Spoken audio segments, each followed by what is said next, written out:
hoje tem um grupo de ticunas. Então acho que vamos ter hoje um louvor na língua ticuna. Vamos adorar a Deus junto com Margarete. Numage Pachau Enegu, Pachau Ejagu. Boa noite, irmãos e irmãs. Saúde os irmãos com a paz do Senhor. Em ticuna.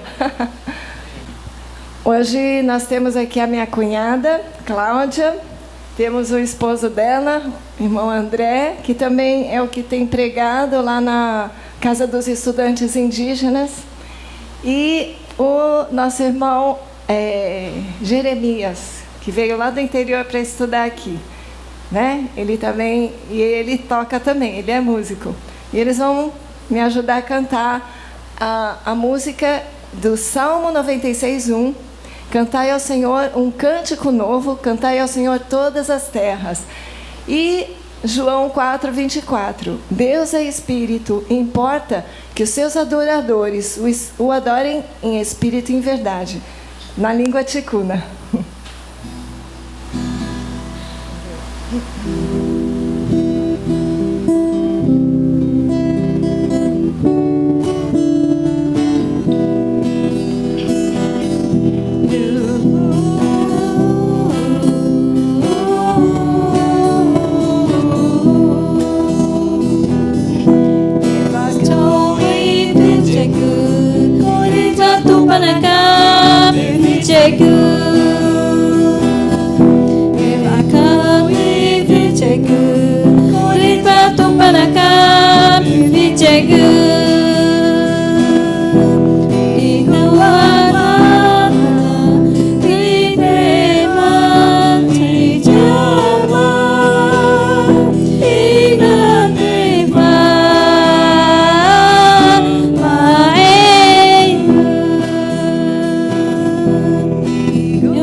Glória a Deus. Tupaná é Deus. E glória a Deus. Yechuchu é Jesus. Nyanaguru Jayechuchu, disse Jesus. Que o Senhor Jesus fale ao fundo dos nossos corações sempre e que possamos adorar a nosso Deus em espírito e em verdade, porque é esses que o Pai procura para ser seus adoradores. Amém? Deus abençoe os irmãos. Amém. E eu acho que domingo próximo o André disse que virá também com a equipe dele para a Santa Ceia do Senhor. Abra sua Bíblia em Lucas capítulo 2, versículos 36 a 38. Vamos meditar na palavra do Senhor Deus hoje, em Lucas capítulo 2, versículo 36 a 38.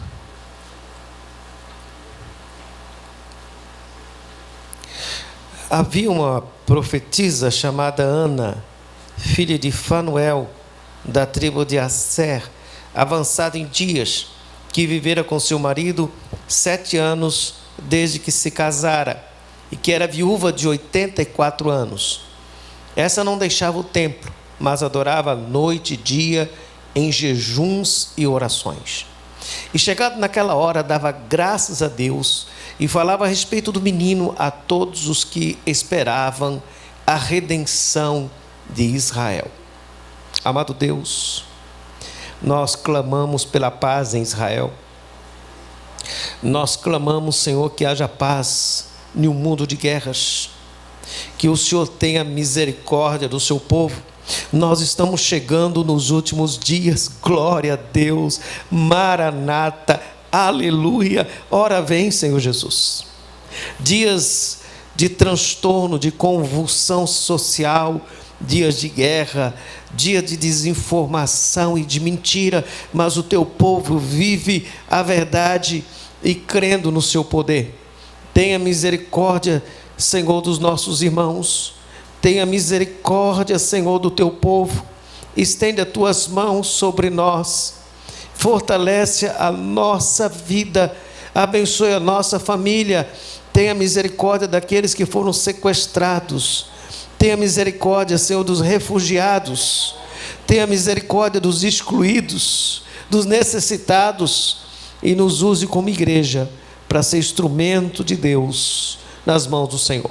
E fala conosco pela sua palavra, em nome de seu amado Filho Jesus Cristo. Amém. Amém. Graças a Deus, você pode também acompanhar alguns pontos dessa pregação no boletim. Quem não recebe o boletim, informe ali a equipe de comunicação para que você possa receber o boletim. Isso já facilita muitas coisas. Quando você chega ao culto, já leu o boletim. Nós sabemos pouco sobre a profetisa Ana. Lucas nos registra esta personagem em apenas 3 versículos. Dentro de um contexto de que o Espírito Santo revelou e assim Simeão cantou ao Senhor. Numa ação poderosa do Espírito Santo ao nosso perfeito Senhor Jesus. E o texto nos diz que havia uma profetisa. Nós não sabemos nenhuma profecia dela. Não há registro que ela tenha profetizado em algum momento. Só temos definido, nós temos identificado que ela era profetisa. Mas não sabemos se ela realmente profetizou. Isso profetizou porque não tem nada registrado. Mas sabemos um pouco sobre ela, também o seu nome. Seu nome é Graça. Ana significa graça. Filha de Fanuel, que significa face de Deus. E não dá para a gente usar os nomes para fazer uma alegoria. Porém, só no sentido de aplicação, a graça está na face de Deus. Agora, esta mulher chamada Ana é da tribo de Asser. A tribo de Asser é do norte. Agora, nesses dias de guerra, você está ouvindo assim, o Hezbollah é do norte, o Hamas é do sul. Asser era do norte, ficava já próximo ali do Líbano. O que essa mulher de Asser estava fazendo em Jerusalém? Se você observar, mais ou menos no ano 720 a.C., o rei Joaquim manda uma carta para todo o reino de Israel, os povos que tinham voltado da diáspora, tinham voltado do cativeiro da Síria e tinham voltado do cativeiro da Babilônia, para que viessem a Jerusalém adorar. Porém, os cativos da Assíria tinham se misturado com outros povos e eles adoravam em Samaria. Alguns da tribo de Asser foram morar em Jerusalém para adorar o Senhor no seu santo templo. Então, provavelmente, Lucas está nos dizendo que esta Ana vem de uma família que adora a Deus, que há anos esta família havia migrado para Jerusalém para adorar ao Senhor.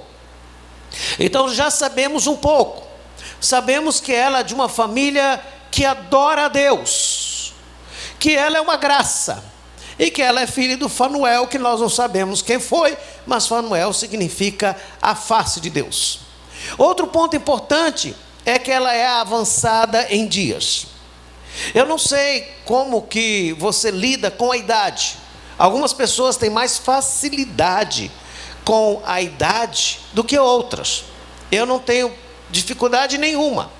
Ontem a Nathalie estava em casa, a nossa netinha, a Marli foi descansar. Ela disse: vovô, o senhor tem 84 anos?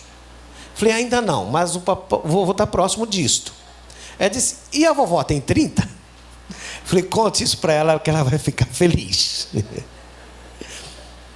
Eu não sei como você lida com a questão da idade, mas aqui tem uma senhora avançada em dias.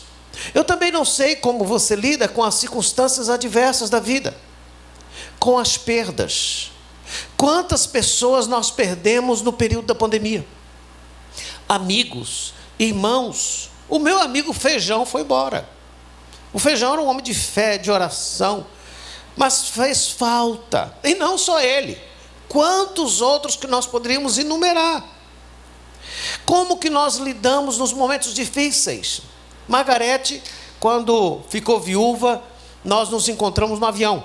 Ela estava indo para São Paulo e para pousar em Campinas, e ela foi lá para a casa da mamãe. E aquele momento de dor, de perda, é um momento muito difícil. Algumas pessoas não conseguem mais se levantar. Algumas pessoas ficam com trauma por muitos anos. Então nós sabemos algumas dificuldades desta Ana. Ela era viúva e ficou casada 7 anos. Lá em Israel, neste período, as mulheres casavam muito novas. Era na adolescência, 14, 15 anos era a idade para casamento. Não sabemos com quantos anos ela casou, então não dá para supor. Mas sabemos que ela viveu apenas 7 anos com seu marido. O que significava uma viúva em Israel? Uma viúva em Israel, ela não podia ter posses, o papel feminino era totalmente diferente da época e ela passava grande necessidade. Não era fácil ser viúva. Você pode perceber um pouco a questão da Noemi no livro de Ruth. E que Ruth, apesar de ser parente de Noemi, foi aos pés do seu senhor para receber alguma dádiva. Porque o máximo que ela conseguia naquela sociedade era pegar restos de grãos que caíam. Você pode lembrar também da viúva de Serepta, que os filhos estavam sendo oferecidos a paga da dívida. Graças a Deus que houve o milagre do azeite. Ser viúva naquela época não era fácil. Não tinha Bolsa Família, não tinha seguro de vida, não tinha INSS e não tinha o projeto Pão com Peixe. Era muito difícil. Então nós já sabemos um pouco sobre Ana. Ela era viúva. Não sabemos se ela teve filhos nesse período de 7 anos de casamento. A Bíblia não registra. Se ela teve, o filho foi embora. Se ela não teve, ainda fica mais grave. Porque uma mulher em Israel que não tinha filho era como uma figueira seca. A ideia de uma maldição, não ter filho. Se ela teve filho, já não tinha. Se ela não teve filho, nunca teve. Olha, perceba que as circunstâncias as mais adversas para esta mulher. Ela poderia estar em depressão ou tentar o suicídio. O texto nos diz que ela viveu muitos anos sozinha. Eu não sei como você lida com a solidão, mas a solidão dói. A solidão dói. Não é fácil. Quem já passou por solidão sabe como dói. Eu vou dar um exemplo aqui carinhosamente, só pela amizade e carinho que eu tenho com o Rui. Enquanto a amada estava viajando, o Rui não estava bem, o Rui estava ruim. Só melhorou quando ela voltou. A solidão é uma coisa difícil. Não é fácil, não. Nós que amamos uma pessoa, perder aquela pessoa não é fácil. É possível que as circunstâncias das mais adversas que nós temos aqui é a solidão.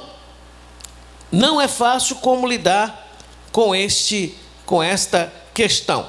E olhe que esta viúva de 84 anos, já há muitos anos só, e ela todos os dias ia ao templo, orava e jejuava. Então ela morava próximo do templo. Os estudiosos não sabem afirmar se ela morava no templo, porque havia alguns compartimentos no templo para hospedagem de pessoas. Então não sabemos se ela morava no templo, mas no máximo bem próximo do templo. E todos os dias ela vinha adorar o Senhor. Todos os dias ela vinha buscar ao Senhor e ela orava e jejuava ao Senhor. O texto diz o seguinte: e chegado naquela hora, dava graças a Deus e falava a respeito do menino a todos o que esperavam a redenção de Israel. Que hora que era chegado? E aqui talvez esteja a colocação, porque ela é chamada profeta. Ela entendeu sobre o Messias em um período muito difícil. Próximo do templo, nos dias de festa, calcula-se mais de 600 soldados romanos, fora os soldados do templo. Naquele período, a Pax Romana, Roma comandava com braço forte, e explorava as pessoas, e havia muitas injustiças. Não só os romanos, os próprios religiosos judeus, os fariseus, que era uma das religiões mais popular e maior em número, que não assumiam o sacerdócio, eram muito rigorosos. E eles tinham regras sobre regras. E uma das regras era que as pessoas não podiam orar sem ter um profissional da oração. Então eles oravam pelas viúvas e faziam uma oração mais longa para poder tirar o último centavo delas. De todos os lados havia probabilidade de proveito social, de descontentamento, de mágoas. Imagine, essa mulher poderia pensar: poxa, Deus me tornou a minha vida amarga. Viúva tão cedo, não sabemos se teve filho, não tem sustento, como que ela vai viver? Mas por que ela é profeta? Ela entendeu sobre o Messias. Então, quando naquela hora, qual hora? A hora que ela esperava. Quanto tempo ela esperou? 84 anos. E aí alguns dizem que 84 anos era a idade total dela, e não só da viuvez. Qual a diferença vai fazer? Ela esperou muito tempo. Eu não sei quanto tempo você espera uma bênção. Eu não sei como que você vê a vida, porque tem gente que reclama de tudo, já percebeu? Não consegue ver nada positivo. O Dr. Gary Chapman, no seu livro, escrevendo sobre linguagem do amor, as 5 linguagens do amor, ele conta a história de uma mulher que reclamava de tudo. E o marido chegou, e eles começaram a conversar, e a conversa foi desagradável, e estava ficando um tom muito desagradável. Ele disse para ela: vamos fazer o seguinte, esquece que eu cheguei, eu vou sair, eu bato na porta de novo, esquece o nosso assunto, e a gente começa a conversar de novo. Ele saiu, fechou a porta, bateu na porta, ela abriu e disse: isso é hora de chegar? Tem gente que só vê coisa ruim. O que nós podemos ver na Ana? Ela tinha uma hora, a hora da esperança. Ela tinha uma esperança, e isto a fazia viver bem, debaixo das circunstâncias mais adversas. Ora, não só ela tinha esperança, mas ela tinha gratidão. Ela dava graças a Deus. A gratidão é a lembrança do coração. Tem gente que para a vida porque houve perdas. Tem gente que para de viver porque as circunstâncias foram adversas. Tem gente que passa o restante da vida reclamando porque o sonho não foi realizado. Esta mulher sonhou. O sonho dela acabou, mas ela continuou viva, porque além dos sonhos e das expectativas e das perspectivas, ela cria na palavra de Deus. A profecia aqui, muito provavelmente, não é que ela adivinhava coisas, é que ela pregava a palavra de Deus, é que ela falava de Deus. E é isto que faz com que uma mulher, principalmente nesses dias de Outubro Rosa, de mulher que precisa se cuidar e cuidar dos seus seios, mas muito mais do que isto, aprender a cuidar do coração. Esta mulher sob pressão, a maior pressão social, pressão psicológica, pressão física, pressão econômica, pressão religiosa, ela dava graças a Deus. Ela dava graças a Deus. Por que ela dava graças a Deus? Porque ela cria que veria o Messias. Passe o tempo que passar, ela está apegada na promessa de Deus e não nas circunstâncias. O que nos abala emocionalmente são as nossas expectativas. Porque quanto maior é a expectativa, maior é a frustração. Só que quando alguém chega no momento da frustração, tem que culpar alguém. Foi porque o fulano falou, ou pensou, ou agiu. É porque a gente acha que o outro sabe da nossa vida e que nós sabemos do que ele pensa. E nós tentamos justificar algo injustificável. E é por isso que cada dia tem mais espaço para psiquiatras. E tem mais gente se apegando à psicologia do que à teologia.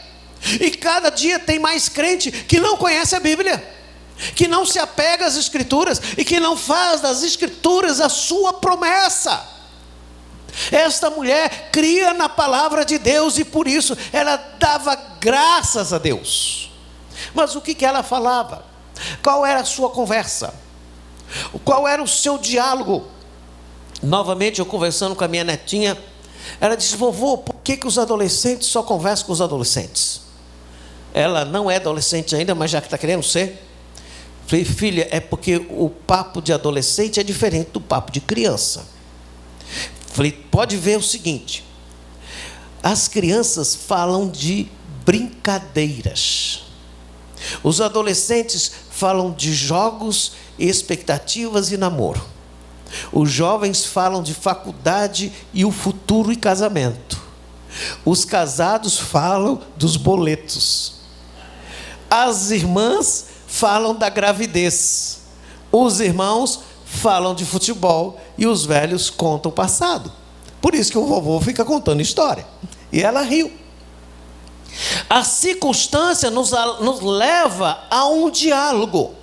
Esta mulher, ela tinha um diálogo. Perceba no texto, ela falava a respeito do menino. Qual menino? Nem sabemos se ela teve um, mas o menino que ela falava era de Jesus. A esperança dela era Jesus. A alegria dela era Jesus, mesmo que ela não tinha conhecimento intelectual e teológico a respeito do menino encarnado. Mas ela esperava com tanta firmeza que a circunstância não era mais problema, que ela não ficava em paranoias, que ela não ficava perdendo o tempo com a angústia do que passou e as perdas do passado. E ela não ficava preocupada com o futuro, como seria chegar aos 90. não tinha aposentadoria. Mas ela falava do menino. E qual era a sua prática diária? Oração e jejum. Adorar a Deus. Ela vivia uma vida de intimidade. Portanto, esta viúva de fato tinha o Senhor como seu marido. E a expectativa dela era o menino. Então ela não deixava o templo, ela buscava Deus. Você percebeu que os dias são diferentes? Nós que trabalhamos com indígenas, os ticunas, o Cameron trabalha com alguns povos também. Quando a gente vai fazer um culto indígena, é muito engraçado, porque não tem hora. E não tem hora de terminar. Lá com os riscarianos, quando nós estávamos com riscarianas, nós estávamos dormindo 4 horas da manhã, alguém dava um grito. E pronto, começou o culto. E o culto terminava à tarde. A gente tomava café cultuando, almoçava cultuando. As irmãs vinham dançando com biju. Porque para eles não faz sentido um culto de 1 hora. Mas para nós, um culto de 1h30, a gente fica olhando o relógio. Meu Deus do céu, mas está passando o horário. E alguns ainda no culto ficam olhando o celular e os aplicativos. Porque tem coisa mais importante a fazer do que ouvir a palavra de Deus. E outros nem ouvem a palavra de Deus. No máximo escutam um barulho. Não leva a palavra no coração. Entre os riscarianas é interessante. Eles chegam em casa, e não só em casa, lá no culto. Eu terminava de pregar, e um riscariano e pregava tudo de novo, na língua. Quando chega em casa, eles pregam para a família, que é para ninguém esquecer a palavra de Deus. Mas nós vivemos uma modernidade que a palavra de Deus é secundária. Nós não estamos querendo saber o que a Bíblia diz. Nós queremos saber o que o cientista falou. Nós queremos saber o que o doutor falou. E aí alguém recebe lá no seu WhatsApp, o doutor fulano de tal. Você não conhece, nem sabe se é doutor, mas acredita, foi doutor que falou. E a Bíblia, deixa para depois. Nós vivemos dias que não estamos apegados à vida de oração e de jejum. Ninguém consegue jejuar mais. É terrível, quase morre. E principalmente, agora tem outros tipos de jejum. Tem gente que jejua o WhatsApp. Deve ser um negócio pior ainda. Porque deve ficar sem oxigênio. Não consegue respirar. Nós vivemos um tempo de materialismo. Nós queremos mais coisa, nós queremos mais posição, nós queremos mais atenção, nós queremos mais exposição por causa do hedonismo. Esta mulher não tinha WhatsApp, não tinha redes sociais, mas ela tinha uma esperança. Ela queria ver o menino. Então agora ela viu o menino. Quando viu o menino, ela deu graças a Deus. Graças a Deus. O ápice da vida é ver Jesus, meu irmão. Ou você acha que o ápice da vida é o seu sucesso profissional? Ou você acha que o ápice da vida é a conta no banco? Ou o juro que você pode adquirir? É muito mais do que isto. Entre os Mura, eu estava conversando com uma indígena. Eu disse: o seu irmão, como está? Disse: pastor, ele foi ver Jesus de perto. Eu entendi. Ele tinha ido para o céu. Você já pensou nisso? Eu fico pensando, quando eu leio alguns textos, eu fico pensando, eu quero conversar com Ana quando chegar no céu, saber um pouco mais da história dela. Eu penso mesmo de conversar com algumas pessoas. Eu até penso de um dia chamar lá na beira do jardim da árvore da vida, uma conversa com Eva e Madalena. Ou com Eva e Maria. Quem sabe uma conversa com o rei Davi. Não deve ser maravilhoso? Já pensou nisso? Mas o melhor de tudo, meus irmãos, é que nós vamos ver Jesus. E nós vamos falar com Ele. Quem vê Jesus não fica perdendo tempo com bobagens da vida. Mas pastor, o senhor não está vendo o mundo? Nós estamos chegando nos últimos dias. Graças a Deus. Que sejamos a última geração. Maranata. Por isso vamos pregar o evangelho, vamos viver santidade, porque é hora de ter um divisor de águas, para que o ímpio seja ímpio e que o santo santifique. Mas pastor, o senhor não sabe o que está acontecendo? As marchas do pessoal do mal e do diabo, problema deles. Nós estamos indo. Eu lembro quando criança a gente cantava: caminhando eu vou para Canaã, se você não vá, não me atrapalhe ir. Nós estamos numa caminhada. A caminhada é os céus. Eu sei que as circunstâncias são adversas, e se a gente ficar olhando as coisas ruins, a gente não sai dentro de casa mais. Mas nós cremos no menino, nós cremos no Filho de Deus. Nós olhamos para ele. Ela provavelmente não tinha um menino, mas agora ela tinha um menino que não era dela, era na verdade o Deus dela. Ela cria que aquele menino era o Messias, era Deus, o Filho de Deus, da qual ela não mandava no menino, mas o menino conduzia a vida dela, mesmo que ela não entendia. Você percebeu que tem coisas na vida que a gente não entende? Meu Deus, mas por que isto? Como pode? Não é justo. Não deveria ser assim. Todos nós já passamos por isto. E quem disse que a vida é justa? No mundo tereis aflições, mas nós queremos alegria. A alegria só existe no Senhor, independentemente da circunstância. Olhe para o menino. Pense no Natal, não só no dia 25 de dezembro, mas aquele que nasce no nosso coração e é a esperança da glória. Olha o que o texto diz. Ela falava do menino para todos. Era uma evangelista, era uma missionária, falava de Jesus para todos. Você fala de Jesus para todos? Quando você tem oportunidade, você comunica Jesus, porque tem tantas coisas ruins para a gente falar. Fale de Jesus, que o seu coração e o meu coração seja curado, que Jesus seja o centro da nossa vida, que sejamos apaixonados pelas Escrituras. Não leia a Bíblia de qualquer jeito, leia como se Deus falando com você. Tenha temor, tenha reverência, não seja apenas religioso e não diga: eu fui na igreja no domingo. Eu espero que a igreja esteja no seu coração de segunda a segunda, o dia todo e todos os dias. Que Cristo Jesus governe a sua vida. Que você seja crente não só aqui, quando nós estivermos neste local tão agradável, tão bonito, como outros que Deus tem nos dado, mas quando você estiver no lugar sozinho, no lugar mais inóspito da vida, você saiba disso, que ainda que eu ande pelo vale da sombra da morte, não temerei mal algum, porque tu estás comigo, a tua vara e o teu cajado me consolam. O nosso consolo é Jesus. O consolo da viúva é Jesus.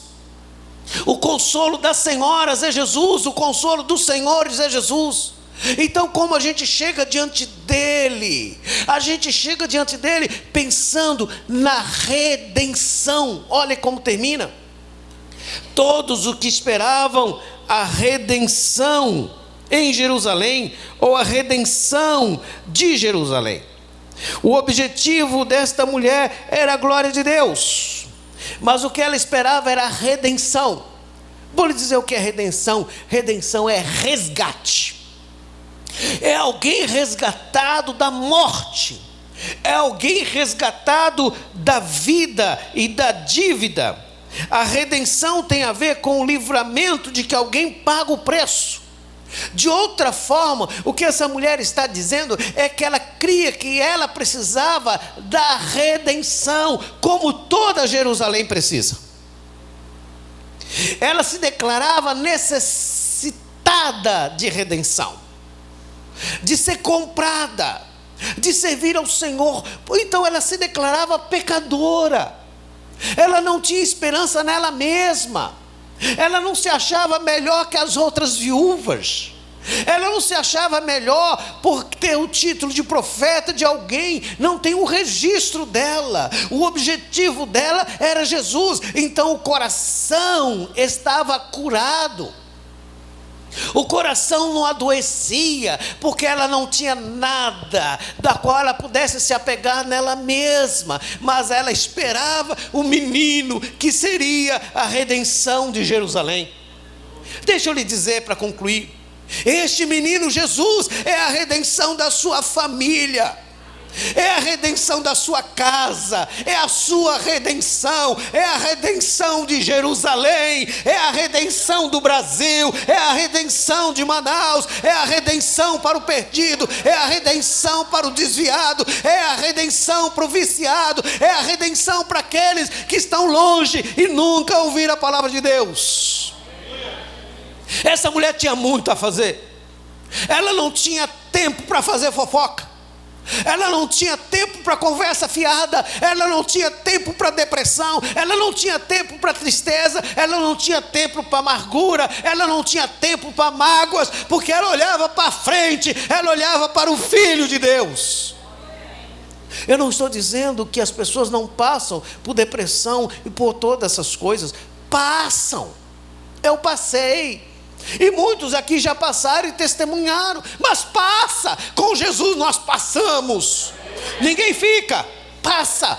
Podemos crer em Jesus, mas o nosso coração tem que estar cheio da palavra de Deus. Tem que estar cheio de gratidão. Tem que estar cheio de alegria. Tem que estar cheio de amor, de verdade, entendendo, eu preciso da redenção. A redenção me alcançou, Jesus me redimiu, Jesus me comprou. Então eu não pertenço mais a mim. Se Ele me comprou, nós somos dele. Ora, o que significa que você é dele? Que você não tem mais razão, que você não pode discutir mais nada. E nós que somos reformados, que ensinamos que Deus é soberano, e quando alguém passa uma luta, a gente manda uma mensagem: tudo está no controle de Deus. Mas quando a gente passa por uma luta, a gente acha que Deus perdeu o controle. Deixa eu lhe dizer uma coisa: creia no Senhor de todo o teu coração. Se você não está disposto a ser fiel ao Senhor, você está no lugar errado. Entendeu só a religião, mas não entendeu o chamado, não entendeu a redenção. Porque a redenção não nos promete a prosperidade que alguém promete por aí. A prosperidade, se você for ver um texto que fala mesmo da prosperidade, é Mateus capítulo 4. O diabo disse para Jesus: tudo eu vou te dar se você prostrado me adorar. Não tem mais uma promessa maior de prosperidade do que aquela. Receber o poder do mundo. Não é só um carro do ano, o poder do mundo. Mas Jesus não aceitou, porque disse: só a Deus adorarás. A verdadeira prosperidade é adorar a Deus. A verdadeira prosperidade é quedar-se aos pés do Senhor Jesus. A verdadeira prosperidade é se entregar a Jesus. A verdadeira prosperidade é não perder a esperança nas Escrituras. A verdadeira prosperidade é crer que o Filho é o Deus encarnado. E aí você não precisa ter razão, você precisa ter paz. Porque tem muita gente atrás de ter razão e não tem paz, e é crente, mas quer as coisas do seu jeito, acha que pode fazer do seu jeito, acha que é melhor do que os outros, não sabe que está sendo encaminhado pelos caminhos do inferno. Porque o caminho da graça de Deus é gratidão. Gratidão. Você não tem como agradecer o que Deus fez por você. Se você entregar todos os seus bens aos pobres, e o seu corpo para ser queimado, mas se você não tiver amor, não presta para nada, nem o teu corpo e nem os teus bens. Mas se você tem Jesus, então você tem esperança. E se você tem esperança, pode ser que as adversidades cheguem, os dias mais difíceis da vida, mas você não se abala. Porque aqueles que esperam no Senhor são como os montes de Sião, que não se abala, mas permanece para sempre. Há perdas, há dificuldades, há fofocas, há mentira e há tanta maldade no mundo. Mas para onde você está olhando? Se você olhar nas pessoas, você será um frustrado o resto da vida. Olhe para o menino, olhe para Jesus. Fite os teus olhos no Senhor. Se você olhar para mim, você vai se frustrar. Esses dias uma irmã foi lá em casa. Ela foi fazer os óculos, fazer as medidas. E ela disse: pastor, como está a igreja? Falei: apesar de mim, a igreja vai bem. Ela disse: por quê? Falei: que o problema sou eu, mas a igreja vai bem. Porque a igreja não depende do pastor, meu irmão. A igreja não depende do grupo de louvor. É o grupo de louvor que depende. Sou eu que dependo, porque nós dependemos de Jesus. E toda glória ao Senhor Jesus. E não serve nada para nós. E nós precisamos quedar aos pés dele, e render-se aos pés dele, e humilhar, e dizer: Deus, eu não sirvo para nada. Como dizia o pastor Júnior, e também frases do pastor Jaime Marcelino: sem Jesus eu estou lascado. É isto. Sem Jesus a vida não é vida. Então seja mais do que religioso, seja piedoso. Esta mulher era piedosa. A religião dela não era de fachada. A religião dela era de verdade, de corpo e alma. Não tinha marido, não sei, mas provavelmente não tinha filhos. Mas ela tinha algo muito importante a fazer. Com 84 anos, falar do menino até morrer, falar do menino até morrer. E o dia que morrer, vai ver que o menino é vivo e é o Cordeiro de Deus que tira o pecado do mundo.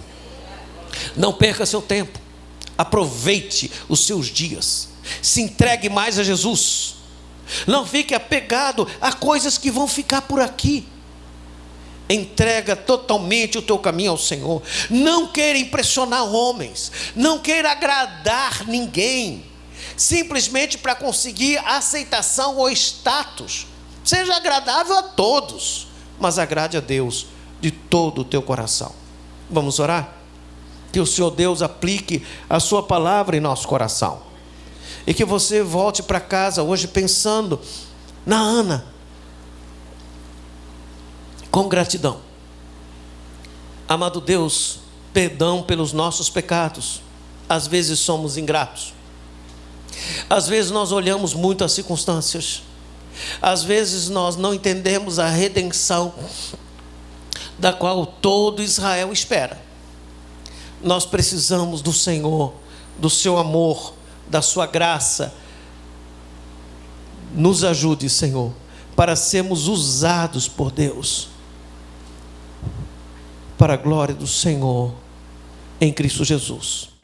Estamos terminando esse momento de adoração, mas que a adoração alcance o seu coração todos os dias dessa semana, e logo mais temos ali um cafezinho para darmos um abraço, e que seja uma semana abençoada na presença do Senhor, e que a graça de nosso Senhor Jesus, o amor de Deus nosso Pai e a comunhão do Espírito Santo seja sobre toda a igreja de Deus espalhado na face da terra, desde agora e para sempre.